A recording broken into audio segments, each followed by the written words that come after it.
Okay, I'm in studio trying to understand the Hamas charter, and a very surprising element is that Israel and Zionism is somehow linked to the Christian crusade. Let's read it right from the Hamas charter.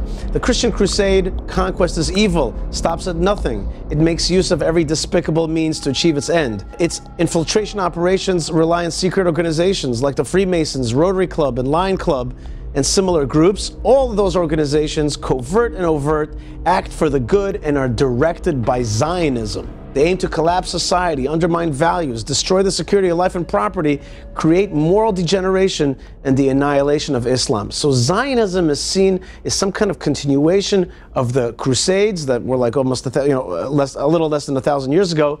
What is the linkage there? I'm in studio today with Dr. Mordechai Kedar, who's an expert in radical Islam. Help me understand this.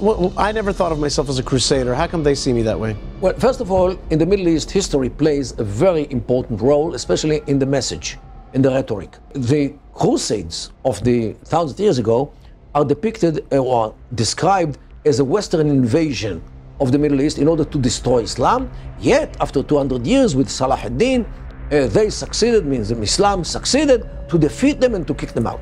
The same thing is Israel. Israel is a new crusade, neo-crusade, Westernism, which implanted the Jews here in this country, claiming that this country was once Jewish, and Islam will, at the end of the day, will come and destroy this new crusade, just as Islam destroyed the former crusade. This is the framework. What happened here, that the Western world actually created Israel. The League of Nations decided in San Remo of 1920 to establish a Jewish state here in this part of the world. Then all the decisions of the League of Nations and later the United Nations, which are all run by the West, by the Christian infidels. And this is actually a Judeo-Christian project in order to implant the Jews in the heart of Islam on an Islamic land named Palestine. Although Jews are not a nation, there are communities which belong to all the nations in the world. Their religion is null and void because Islam, according to its own view, came to the world to replace both Judaism and Christianity. So now both Christianity and Judaism conspired in order to defeat Islam by creating something like resurrection of Judaism on the land, on the forefathers. Right. And this is the Western conspiracy against Islam with the Jews together. And this is what bogs the mind. They view themselves as heavily attacked by the West under cultural attack.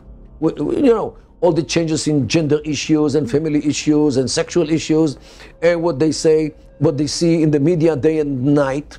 And what comes to governments, socialism, communism, modernism, democracy, all these Western ideas or ideologies which came to the Islamic world actually are meant to kick Islam out from the Islamic societies. So when Israel acts in a Western manner, it sometimes feeds right into that typology. This is why they consider Israel to be a knife in the body of Islam.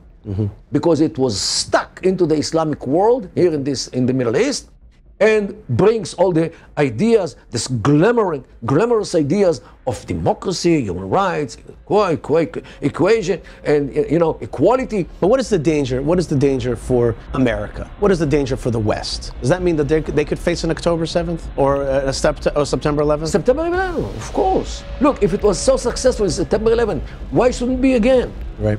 In a different way. They will okay, airplanes now are a bit more guarded. They can do other things. Don't forget that in Nice, a few years ago, a jihadist took a truck and he rammed over like 80 people and killed them. 80 people. So it could be, in a bigger scale with a bigger truck and a bigger crowd, you can kill 800.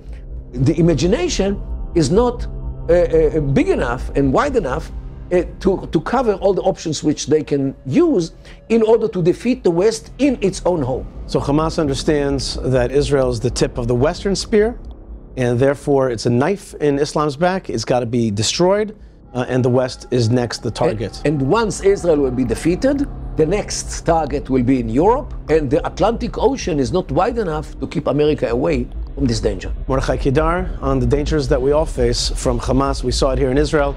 It's coming to your backyard.